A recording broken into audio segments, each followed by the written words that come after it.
جب معبد کے گھر سے حضور صلی اللہ علیہ وسلم روانہ ہوئے تو مکہ کا ایک مشہور شاہ سوار سراقہ بن مالک تیز رفتار گھوڑے پر سوار ہو کر تعاقب کرتا نظر آیا۔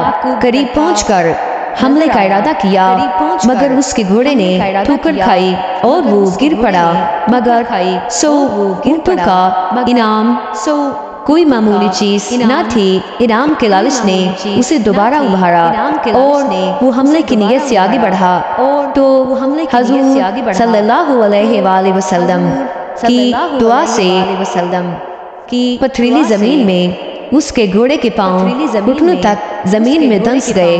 سراقہ یہ معجزہ دیکھ کر خوف اور دہشت سے کانپنے لگا اور امان پکارنے لگا۔ رسول اللہ صلی اللہ علیہ وآلہ وسلم کا دل رحم و کرم کا سمندر تھا۔ سراقہ کی لاچاری اور گریہ زاری پر آپ صلی اللہ علیہ وآلہ وسلم کا دریائے رحمت جوش میں آ گیا۔ دعا فرما دی، زمین نے اس کے گھوڑے کے پاؤں کو چھوڑ دیا۔ اس کے سراقہ نے عرض کیا کہ مجھے امن کا پروانہ لکھ دیں۔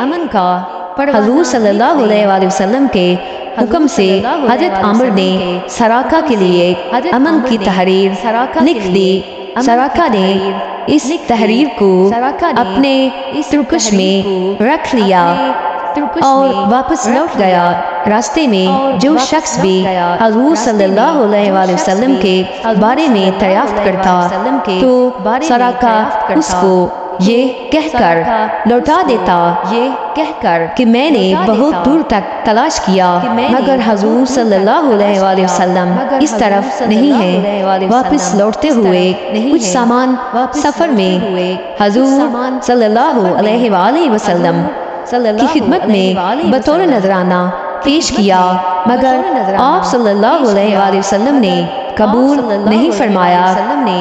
سراقہ اس وقت تو مسلمان نہیں ہوا مگر حضور صلی اللہ علیہ وآلہ وسلم کی عظمت، نبوت اور اسلام کی صداقت کا سکہ اس کے دل پر بیٹھ گیا۔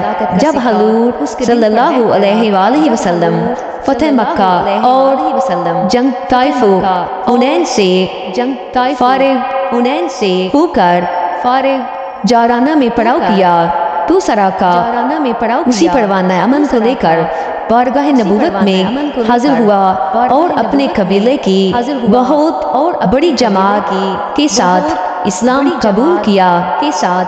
یاد رہے یہ وہی سراقہ ہے اس کے بارے میں حضور صلی اللہ علیہ وآلہ وسلم نے علم غیب سے غیب کی خبر دیتے ہوئے یہ ارشاد فرمایا تھا کہ اے سراقہ تیرا کیا حال ہوگا جب تجھ کو ملک فارس کے بادشاہ کسریٰ کے کنگن پہنائے جائیں گے۔